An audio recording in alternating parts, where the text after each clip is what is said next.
பர்திமேயு சுவிசேஷ ஊழியங்கள் வழங்கும் நற்செய்தி நேரம். தேவ செய்தி பாஸ்டர் ஆர். அகஸ்டின். இந்த நாளில் இயேசு தாம் சிலுவைக்கு போகிறதற்கு முன்னே நான் உங்களுக்கு சொன்னேன், உணர்வை கொடுத்தார், அன்பை இறுதி மட்டும் வைத்திருந்தார். சொல்லப்போனால் தம்முடைய பிள்ளைகளுக்கு கேரண்டி கூட கொடுத்தார். ஏன்னா அவங்கெல்லாம் அந்த யோவான் 13ஆம் அதிகாரத்தில் அவர் நடக்கப் போகிற காரியங்களெல்லாம் சொன்னேன்.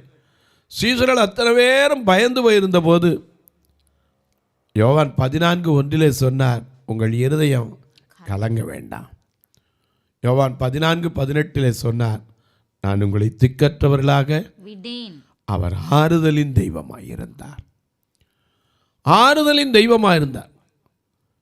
சிலுவைக்கு போறதுக்கு முன்னாடி தம்முடைய தாழ்மையை ஜனங்களுக்கு அறியும்படி அவர் காண்பித்தார். என வேதம் சொல்லுது, அவர் தம்மை தாழ்த்தினார். அதாவது எது வரைக்கும்? சிலுவையின் மரண பரியந்தம் கீழ்ப்படிந்தவராகி தம்மை தாமே தாழ்த்தினார். மறந்துடாதீங்க. அதனாலதான் தாழ்வில் நம்மை நினைத்தவரை துதியுங்கள், அவர் கிருபை என்றும் உள்ளது. சங்கீதம் 126:23 வாசிக்கிறோம். உடைய வேதாகமத்தை அவர் சிலுவைக்கு போகிறதற்கு முன்னே செய்த ஒரு காரியம் ஏற்கனவே நம்ம படித்து கொண்டு இருக்கிறோம். இப்போ ஒரு காரியத்தை படிக்க போகிறோம். உடைய வேதாகமத்தை எங்கே இருந்தாலும் தேடி கையில் எடுத்து பரிசுத்த மத்தேயு எழுதின சுவிசேஷம் 21ஆம் அதிகாரத்தை கையில் எல்லாரும் எடுத்துக்கிறீங்களா? அப்படி எடுத்துக்கிட்டு என்னோட நீங்களும் சேர்ந்து பாடுங்களா?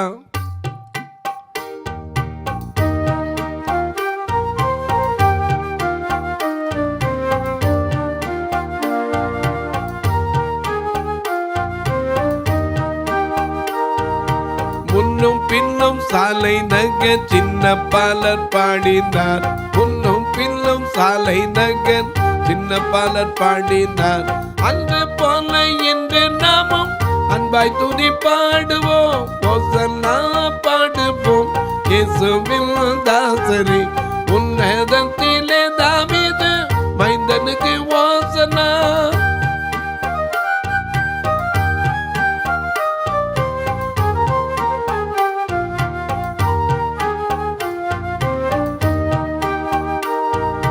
பெரியோரும் சிறியோரும் குருத்தோலை பிடித்து, பெரியோரும் சிறியோரும் குருத்தோலை பிடித்து, ஓசன்னா ஓசன்னா என்று ஆர்ப்பரித்து பாடுவோம், ஓசன்னா பாடுவோம். இயேசுவின் தாசரே உன்னதத்திலே தாவீது மைந்தனுக்கு ஓசன்னா.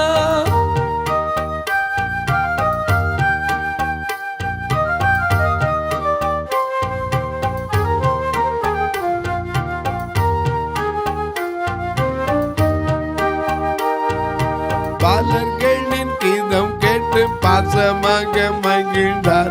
பாலர்களின் கீதம் கேட்டு பாசமாக மகிழ்ந்தார். தாளர் வீணையோடு பாடி தாளமுத்தி செய்குவோம், ஓசன்னா பாடுவோம். இயேசுவின் தாசரே உன்னதத்திலே தாவீது மைந்தனுக்கு ஓசன்னா.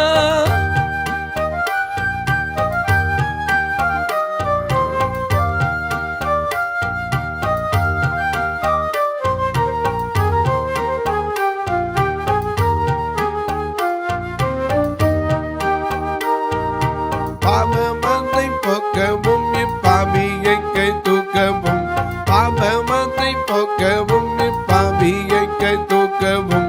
பாசமுள்ள இயேசையா மனியாக போகிறார், ஓசன்னா பாடுவோம். இயேசுவின் தாசரே உன்னதத்திலே தாவீது மைந்தனுக்கு ஓசன்னா. எல்லாம் எடுத்திருப்பீங்க. அவர் சிலுவைக்கு போகிறதுக்கு முன்னாடி செய்த ஒரு காரியம். இப்போ வாசிக்க கேட்போமா? மத்தேயு எழுதின சுவிசேஷம் 21ஆம் அதிகாரம். அவர்கள் எருசலேமுக்கு சமீபமாய் சேர்ந்து ஒலிவ மலைக்கு அருகான பெத்பகேயுக்கு வந்தபோது, ஏன்னா ஏற்கனவே ஒலிவ மலையில் போகும்போது தான் இயேசு கிறிஸ்து தம்முடைய சீஷர்களுக்கு என்ன செய்தார்? சொன்னார், எல்லாத்தையும் சொன்னார். அப்போ தான் பேதுரு, இன்னைக்கு ராத்திரியே இதெல்லாம் நடக்க போகிறோன்னு நான் மாட்டேன், யார் வந்து என்ன படுத்தினாலும் நான் மாட்டேன்னா. ஆனால் அன்னைக்கு ராத்திரி அது நடந்துச்சு. எனக்கு கண்பானது வியாழக்கிழமை, ஆனால் அதுக்கு முந்தின ஞாயிற்றுக்கிழமையில் ஒரு வாரம், அந்த பரிசுத்த வாரம் அதில் நடந்தது. இங்கே ஒலிவமலைக்கு அருகாமல் ஒரு பெத்பகே என்கிற ஒரு இடத்துக்கு வர்றாங்க. வந்தபோது சீஷரில் 2 பேரை இயேசு கூப்பிட்டார். வாசிங்க. இயேசுவானவர் சீஷரில் 2 பேரை நோக்கி உங்களுக்கு எதிரே இருக்கிற கிராமத்துக்கு போங்கள். போன உடனே அங்கே ஒரு கழுதை அதன் குட்டி கட்டி இருக்க காண்பீர்கள். இன்னைக்கு நம்மள அப்படித்தான், எங்கெங்கோ கட்டி கிடந்த கழுதை தான். ஏன்னா நான்லாம் உண்மையை சொல்ல, நீங்களாவது சொல்லலாம், கண்ணு பார்ப்பீங்க, அங்கங்கே போயிடுவீங்க. நாங்கள் 2 வயசில் எனக்கு கண்ணு போச்சு. ஒரு ஓரத்தில் கட்டி போட்டு கழுதை தான் ஆண்டவர் அவுத்து கொண்டாந்தார். இன்றைக்கி எத்தனையோ பேருக்கு அது ஆச்சரியமாக தோன்றுது.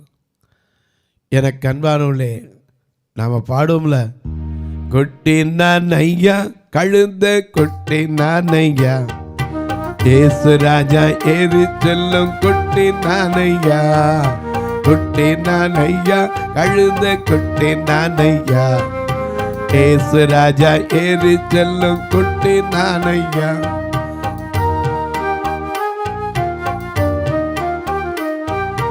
இயேசு ஒரு நாள் கிராமம் போலும் நடந்து வந்தாராம்.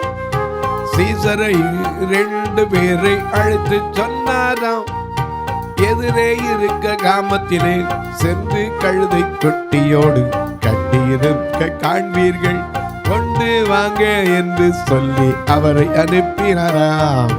கொட்டினான் ஐயா கழுத கொட்டினான் ஐயா, ஏசு ராஜா ஏறி செல்லும் கொட்டினான் ஐயா. எங்கெங்கோ கட்டி கடந்த கழுதையை தான் அவுத்துட்டு சொல்லி அனுப்புகிறார். ஏன்னா அது வரைக்கும் எதுக்குமே பிரயோஜனப்பட, ஒருவனும் ஒரு காலும் ஏறியிராத கழுதை. ஆனால் இயேசுக்கு வச்சிருந்தாங்க. ஏன்னா அவர் தெரியாது, அங்கே போகிறோட போங்கப்பா. 2 ஒரு கிராமத்தில் அந்த சந்தில் வழி சந்துக்கிட்ட ஒரு கழுதையும் இருக்கும், அதனுடைய குட்டியும் கட்டி இருக்கும்.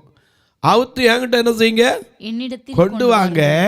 யாராவது ஏதாவது உங்கள்கிட்ட எதிர்த்து வினவினா வேற ஒன்றும் சொல்ல வேண்டாம், என் ஆண்டவருக்கு வேண்டும். ஏன்னா இயேசு யாரு?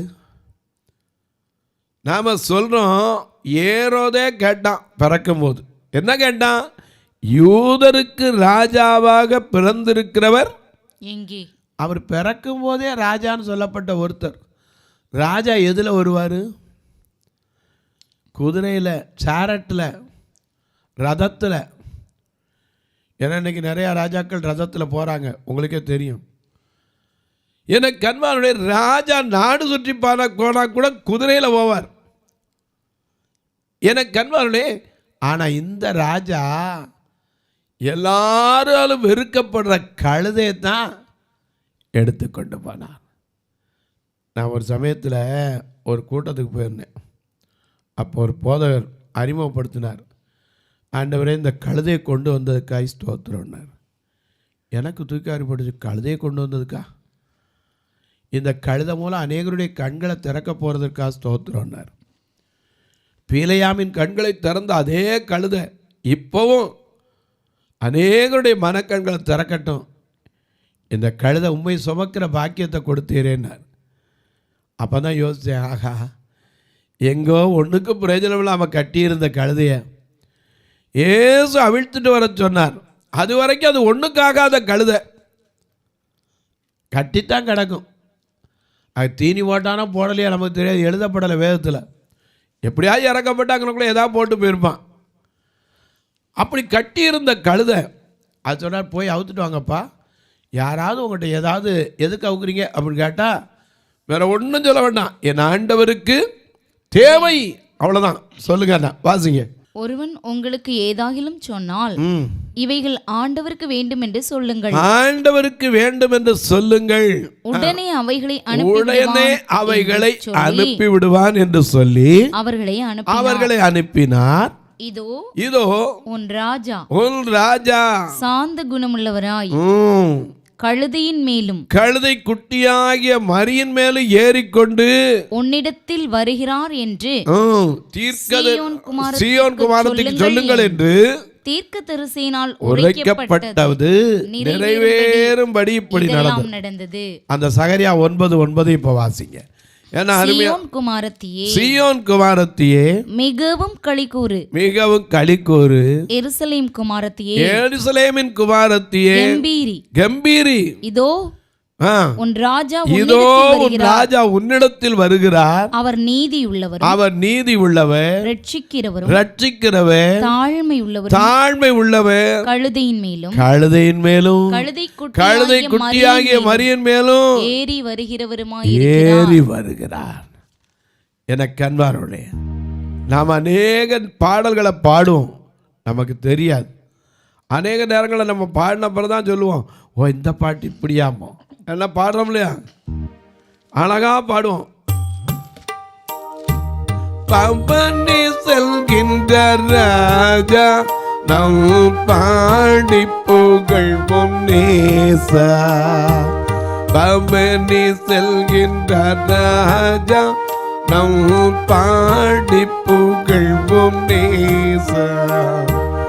அவனி தனிலே மறி மேலேறி ஆனந்தம் பரமானந்தம். பம்பனி செல்கின்ற ராஜா நம் பாடி புகழ்வோம் நேசா. குரு தோலைகளை பிடித்து பாதர் கும்பல் கும்பலாக நடக்க பெருத்த தொனியாய் ஓசல்லாம் என்று போற்ற மனு தேற்ற. பவனி செல்கின்ற நம் பாடி புகழ்வோம் நேசா. எருசலேமில் பதியே சூரர் கரிசனை உள்ள நிதியே. எருசலேமின் பதியே சூரர் கரிசனை உள்ள நிதியே. அருகில் நின்று அனைவர் போற்றும் அரசே எங்கள் சிரசே. பவனி செல்கின்ற ராஜா புகழ்வோம் நேசா. பவனி செல்கின்ற ராஜா பாடி புகழ்வோம் நேசா. பவனி, எனக்கு அன்பாளே, எல்லா சபையிலையும் போயிருப்பீங்க. ஞாயிற்றுக்கிழமை ஓலைகளை கையில் எடுத்துக்கிட்டு இயேசு ராஜா முன்னே செல்கிறார் ஓசன்னா கீதம் பாடுவோம். இது சகரியாவுக்கு இயேசு பிறக்கிறதுக்கு முன்னாடி உரைக்கப்பட்ட தீர்க்க தரிசனம், அவரை கொண்டு பேசப்பட்ட தீர்க்க தரிசனம். அந்த வசனம் திரும்ப வாசிங்க, ரொம்ப அழகான வசனம். அநேகருக்கு இன்னைக்கு ஐயா தீர்க்க தரிசனங்கள் எல்லாம் நிறைவேற வேண்டும், அவர் நிறைவேற்றி செய்து முடித்தார். சீயோன் குமாரத்தியே மிகவும் களிக்கூறு. சந்தோஷப்படு. களிகூறுனா என்ன அர்த்தம்? சந்தோஷப்படு, அது மிகவும் களிகூறு. எருசலேம் குமாரத்தியே கம்பீரி. என்ன சந்தோஷம் வந்துச்சுன்னா தன்னை அறியாம என்ன செய்யும்? பாட்டு வரும். ஒருவன் சந்தோஷமாக இருந்தால் சங்கீதம் பாட கடவன். அன்னைக்கு தெபோராளுக்கு மிரியாமுக்கு செங்கடலை தாண்டி வந்தோடனே என்ன வந்துருச்சு? பாடல் நடனம். சாந்தரி படனே அவ்வளோதான் பாட்டு. அதே போல எனக்கு கண்பாருடைய அன்னாளுக்கு 2ஆம் அதிகாரத்தில் பாட்டு வந்துச்சு. அவ்வளோ நாளுக்கு நிந்த அவமானத்தோடு இருந்தா, குழந்தை பிறந்த உடனே பாடுறான், மேட்டிமையான பேச்சை பேசாதீங்க, அவர் கொல்லுகிறவர், உயிர்ப்பிக்கிறவர், தரித்திரம் அடைய செய்கிறவரும், ஐஸ்வர்யம் அடைய செய்கிறவரும் அவர் தான் பெரிய பாட்டே பாடினான். எனக்கு அன்பானவர்களே, மரியாளும் பாடினான், இயேசு கிறிஸ்துவ மடியில் வச்சுக்கிட்டு பாடினான், சின்ன பிள்ளையா இருக்கும்போது, மழலையாக இருக்கும்போது. சங்கீதக்காரனும் பாடினான், எல்லாரும் பாடினாங்க. ஆனால் அந்த சங்கீதக்காரன் வாத்தியத்தை எடுத்துகிட்டு போய் வாசித்தாருன்னா சகுலுக்குள்ளே இருக்கிற ஆவி வெளிப்போகும். போகட்டும். எனக்கு அன்பானவர்களே, இங்கே பார்க்கிறோம், எருசலேமின் குமாரத்தியே, சியோன் குமாரத்தியே, நீ மிகவும் களிகூறு, கம்பீரித்து பாடு, ஆர்ப்பரி. ஏன்னா அது காரணம் சொல்றார் பாரு, இதோ உன் ராஜா, இதோ உன்னுடைய ராஜா உன்னிடத்தில் வருகிறார். எப்படி வராரு? அவர் நீதி உள்ளவரும். ஐயா நல்லா கவனிங்க, அந்த ராஜா யாரு? நீதி உள்ளவர். நீதி தேவன், வெற்றியின் வேந்தன், அமைதியின் மன்னன். அதனால தான் சொல்றோம், நாம் அடிக்கடி பாடுறோம், நீதி தேவன், வெற்றி வேந்தன், அமைதியின் மன்னன். நீதி தேவன், வெற்றி வேந்தன், அமைதியின் மன்னன். நினைத்து நினைத்து துதித்து துதித்து நிம்மதி அடைவே, நிம்மதி அடைவே. எனது தலைவன் இயேசு ராஜன் மார்பில் சாய்ந்து சாய்ந்து மகிழ்ந்து மகிழ்ந்திருப்பே.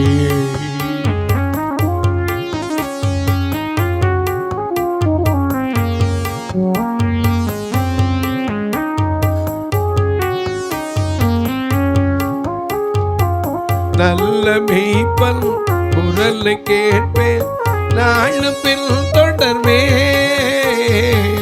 நல்ல மெய்ப்பன் குரலை கேட்பேன், நாளும் பின் தொடர்வே. தோளில் அமர்ந்து கவலை மறந்து தொடர்ந்து பயணம் செய்வேன், தொடர்ந்து பயணம் செய்வேன். எனது தலைவன் இயேசு ராஜன் மார்பில் சாய்ந்து சாய்ந்து மகிழ்ந்து மகிழ்ந்திருப்பே. ஐயா, உன் ராஜா உன்னிடத்தில் வருகிறார். நம்ம தேடித்தாங்க இந்த பூமிக்கு வந்தாரு. நம்மளை எப்படியாவது மாற்றணும் தான் கழுதைய கூட ஏறி பவனி வந்தார். நீங்க நானும் கொஞ்சமாவது அவரை சுமக்கிற கழுதையா மாறிட மாட்டோமான். சியோன் குமாரத்தியே கம்பீரி, மகிழ்ந்து களி கூறு, உன் ராஜா ஓங்கிட்ட வாரார். எத்தனை பெரிய பாக்கியம். வாசல் நின்று கதவை தட்டினா கூட திறக்காத சுலமத்தி. இன்னைக்கு நம்மள எத்தனை பேர் இருக்கோம்? எனக்கு அன்பாளே, உன்னிடத்தில் வருகிறார். எப்படி வராரா? அவர் யாரு? நீதி உள்ளவர், ரட்சிக்கிறவர். வாசிங்க, அவர் நீதி அவர் நீதி உள்ளவரும் ரட்சிக்கிறவரும் தாழ்மை உள்ளவரும். 3 குணத்தை இங்க பார்க்கிறோம். 3 குணத்தை காமிக்கிறது தான் அந்த கழுதை மேல வந்தார். அவர் நீதி செய்கிற தேவன் ஒன்று, அது மட்டுமல்ல ரட்சிக்கிறவர். ஏன்னா ஏசாயா சொல்ற, ரட்சிக்க கூடாதபடிக்கு அவருடைய கரம் குறுகி போகவில்லை, கேட்க கூடாதபடிக்கு அவருடைய செவி. ஏசாயா 59:1-2 பார்க்கிறோம். அவர் நீதியின் தேவன் மட்டுமல்ல, ரட்சிக்கிறவர். அது மட்டுமல்ல, அவர் ராஜா. அந்த ராஜா உன்னிடத்தில் வருகிறார். அவர் யாரு? நீதி உள்ளவரும் ரட்சிக்கிறவரும் தாழ்மை உள்ளவரும். கழுதையின் மேலும். அந்த தாழ்மைக்கு அடையாளம் தான் கழுதை. எந்த ராஜாவாவது இந்த பூமியில கழுதை மேல போயிருப்பானா? அதால அடுத்த நிமிஷம் போனா மந்திரியை தூக்கி என்ன செஞ்சிருவான்? ஆறா அவன் என்னத்தரா கொண்டதுற? ஏன்னா இன்னைக்கு கழுதைனாலே பிள்ளைகளை கூட தினம் சும்மா கழுதை அப்படிங்கிறோம். ஆனால் கழுதை என்றால் தமிழில் அழகிய பெண் என்று அர்த்தம். இன்னைக்கு நிறைய கடைகளில் பார்க்குறீங்க, என்னை பார் யோகம் வரும். எந்த படத்தை போட்டிருப்பான்? ஆமாம், கழுதை படத்தை. இன்றைக்கி கிராமங்களில் கழுதை வந்துச்சுன்னா வேகமாக முடிச்சு போடுவாங்க. எதுக்கு தெரியுமா? ஏதோ காசு கிடைக்குமா. ஆனால் எனக்கு அன்பானவர்களே, கழுதை நீதி கேட்கும். அதனால தான் அந்த ராஜா, நீதி உள்ள ராஜா அது மேலே வந்தார். ஏன்னா எண்ணாகமம் 23ஆம் அதிகாரத்தில் நாம் பார்க்கிறோம், பீலையாம் சபிக்கிறதுக்கு புறப்பட்டு போகிறான். ஏன்னா பாலாக்கு ராஜா கூலி ஒருத்தி கூப்பிடுறாரு. யார? பீலையாம. எனக்கு விரோதமாக ஒரு கூட்டம் வந்திருக்கு, அது நிறையா இருக்குது, நீ வந்த என்ன செய்யணும்? சபிக்கணும் அப்படின்னா. முதல்ல கேட்டான், ஆண்டவர் வேணான்னா திருப்பி கேட்டான். சரி போ, நான் சொன்னதை மட்டும் மறந்துடாது என்னார். இங்கேருந்து போகிறார் கழுதை மேலே ஏறி. 3 தடவை அந்த கழுதை அவனை காப்பாத்துச்சு. எப்பப்போ? முதல்ல அப்படியே இறங்கி போகும்போது வழி விலகி போச்சு. இவன் 2 போடு போட்டான். சரி, அடுத்தாப்புல அது வயல் வழியாக போச்சு. அப்படியே பார்த்தீங்கன்னா கரடு முரடாக இருந்துச்சு. இவனுக்கு பயம். கழுத போகிற வழியில் உருவின பட்டயத்தோட கத்த நிற்கிற கண்டு அப்படி வழியில் படுத்துக்கிடுச்சு. அடித்தான், சுவத்தை ஒட்டி போச்சு. இவன் தொடைய நெருக்குச்சு, அடித்தான். அப்போ கழுதையின் வாயை கத்தர் திறந்தார். அது என்ன கேட்டுச்சு? கழுதை பீலையாமை நோக்கி, நீர் என்னை கை கொண்ட காலம் முதல் இந்நாள் வரைக்கும் நீர் ஏறின கழுதை நான் அல்லவா? ஆமா, கொட்டினான் ஐயா, கழுத கொட்டினான் ஐயா, ஏசு ராஜா ஏறி செல்லும் கொட்டினான் ஐயா, கொட்டினான் ஐயா, கழுத கொட்டினான் ஐயா, ஏசு ராஜா ஏறி செல்லும் கொட்டினான் ஐயா. எல்லாருக்கும் தெரியும் ஏறி வர்ற கழுத. ஆனால் அந்த கழுத பேசுது. என்ன பேசுது? பீலையாமை நோக்கி, நீர் என்னை கை கொண்ட நாள் முதல் நீர் ஏறின கழுதை நான் அல்லவா? இப்படி உமக்கு எப்போதாவது செய்தது. அதற்கு அவன் இல்லை என்றான். இல்லை நான். அப்பொழுது கர்த்தர் பீலையாமின் கண்களை திறந்தார். ஏன் தெரியுமா? அதுகிட்ட சொன்னான், என் கையில் மட்டும் ஒரு பட்டை இருந்துச்சு, ஒன்று வெட்டி போடுவேன்னா. என்னை வெட்டுறது இருக்கட்டும், உனக்கு தெரியல எப்பா யார் நிற்கிறான்னு. நீதி சொன்ன கழுதை. 28. உடனே கர்த்தர் கழுதையின் வாயை திறந்தார். அது பீலையாமை பார்த்து, நீர் என்னை இப்பொழுது 3 தடவை அடித்து நான் உமக்கு என்ன அநியாயம் செய்த நீதி கேட்டுச்சு. எனக்கு அன்பானே, அவன் சொன்னா, என் கையில் ஒரு பட்டையை மட்டும் இருந்துச்சுனா உன்னைய கொன்னே ஓடுவேன்னா. அந்த கழுதையின் மேலே இருந்த பீலையாமுக்கு இருந்த கோபம், கர்த்தர் அவன் கண்களை திறந்தார். உடனே அவன் பார்த்தான், உருவின பட்டயத்தோட தேவன் நிற்கிறதை கண்டான். அப்பந்தான் அவன் சொன்னான், கண் திறக்கப்பட்டவன் தான். இன்றைக்கு சொல்லுவேன், அவர் கழுதையின் மேல் வந்தார். ஆனால் ராஜா அவர் யார்? நீதி உள்ளவர், ரட்சிக்கிறவர், தாழ்மை உள்ளவர். அந்த சிலுவைக்கு போகிறதுக்கு முன்னாடி அந்த தாழ்மையை நமக்கு காண்பித்தார். தொலைக்காட்சியில் பார்க்கிற என் அன்பு மக்களே, தாழ்வில் நம்மை நினைத்தவரை துதியுங்கள், அவர் கிருபை என்றும் உள்ளது. தாழ்மையில் அடிமையை நோக்கி பார்க்கிற தெய்வமே உமக்கு நன்றி என்று சொல்லுங்க. இந்த நாளிலும் கூட இந்த நிகழ்ச்சியை பார்க்கிற நீங்கள் ஒரு வார்த்தை இந்த ஊழியத்துக்காக ஜெபிக்கிறீங்களா? ஏன்னா இந்த ஊழியம் 2 கண்ணும் தெரியாமல், கை கால் விளங்காத, ஏன் சொல்லப்போனால் உடம்பெல்லாம் புண்ணாக இருந்தால் கூட எங்கள் ஆலயத்தில் அவர்களுக்காக வைத்து ஜெபிப்பதற்கு நான் ஆயத்தம். ஏன்னா இந்த உலகத்தில் தேவன் யார் என்பதை அறிந்திருந்தால், எண்ணாகமம் 23:8 தேவன் வெறுக்காதவர், எந்த நிலையிலும் யாரையும் வெறுக்காதவர். இந்த உலகத்தில் உங்களுக்கு அப்படி ஒரு பாரம் உண்டானால் இந்த திருச்சபைக்கு உதவலாம். ஆனால் கட்டாயம் அல்ல, விசனமாக இல்லை. குறிப்பாக இப்போ ஈஸ்டர் வருதே, எல்லாருக்கும் ஒரு நல்ல உணவு கொடுக்கணும். வாகனம் எப்போ 3 தடவை கொண்டுருவோம், இந்த ட்ரிப்பு 6 தடவை. ஆனால் ஈஸ்டருக்கு எல்லோரும் வருவாங்க. அவங்கள யாரையும் வராதிங்கன்னு சொல்லக்கூடாது, வரவங்களுக்கு சாப்பிட வைக்கணும். மதுரையிலும் சரி, திருநெல்வேலியும் சரி, நீங்களும் இதற்கென்று கர்த்தர் ஏவினால் தொடர்பு கொள்ளலாம். எப்படி பிரதர் அப்படிம்பீங்க. இங்கே 2 நம்பர் வந்துக்கிட்டே இருக்கும். அதில் கட்டுமான பணிக்கோ, பார்வையற்றோருடைய பிள்ளைகள் கல்விக்கோ, அல்லது ஆலயத்தில் பாதியில் நிற்கிற கட்டுமான பணியின் வேலைகளுக்கோ, அல்லது மதுரையில் இருக்கிற பெண்கள் தங்குகிற இடத்துல ஓடு சரி செய்வதற்கோ, பார்வையற்றோர் மரித்தால் ஃபியூனரல் காரியத்துக்கோ, எதுக்குனாலும் கட்டாயமல்ல, கர்த்தர் ஏவினால் நீங்களும் தாங்கலாம். உங்கள் ஜெபக்காரியம் எது இருந்தாலும் காலை 10லேருந்து 5க்குள்ளே சொல்லுங்கள். இப்போ உங்களுக்காக ஜெபிக்கட்டுமா? அன்பின் பரலோக பிதாவே, ஆசீர்வதிக்கப்பட்ட அந்த நல்ல நாளிலே நாங்கள் சிலுவைக்கு போகிறதற்கு முன்னே அவர் அன்பை காண்பித்தார், நீதி உள்ளவர் என்பதை காண்பித்தார், ரட்சிக்கிறவர் என்பதை காண்பித்தார், தாழ்மை உள்ளவர் என்பதை காண்பித்தார். அந்த தாழ்மை எங்களுக்குள் வரட்டும். மேன்மைக்கு முன்னானது தாழ்மை என்று வேதம் சொல்லுகிறதே. ஐயா, எங்களை தாழ்த்தி உடைய கரத்தில் அர்ப்பணிக்கிறோம். இந்த நாளிலே யார் யார் தாழ்வில் உம்மை நோக்கி பார்த்து கொண்டிருக்கிறார்களோ, வீட்டுக்குள்ளே இருந்து படுக்கையிலிருந்து ஒருவரும் இல்லாமல் தாழ்மையில் எல்லாராலும் வெறுக்கப்பட்டு இருக்கிறார்களோ, அவருடைய தாழ்விலை கர்த்தர் நினைத்தவருடைய ஆசீர்வாதம்.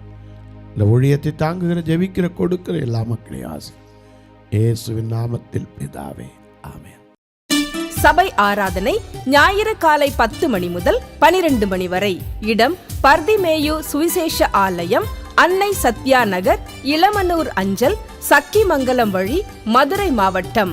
பின்கோட் 625201 மற்றும் பர்திமேயு சுவிசேஷ ஜெப வீடு, flat number 107, Eden garden, Muthur, Tirunelveli. Pin code 627011. சிறப்பு உபவாச கூட்டம் ஒவ்வொரு மாதமும் 2வது சனிக்கிழமை காலை 10 மணி முதல் 1 மணி வரை நாகர்கோவில் YMCA ஹாலில் வைத்து நடைபெறுகிறது. மற்றும் ஒவ்வொரு மாதமும் 4வது சனிக்கிழமை காலை 10 மணி முதல் 1 மணி வரை திருநெல்வேலி புதிய பேருந்து நிலையம் அருகில் உள்ள கிரேஸ் ஹாலில் வைத்து நடைபெறுகிறது. எங்கள் எல்லா ஆராதனைகளிலும் கலந்து கொண்டு தேவனை மகிமைப்படுத்த அன்பாய் அழைக்கிறோம்.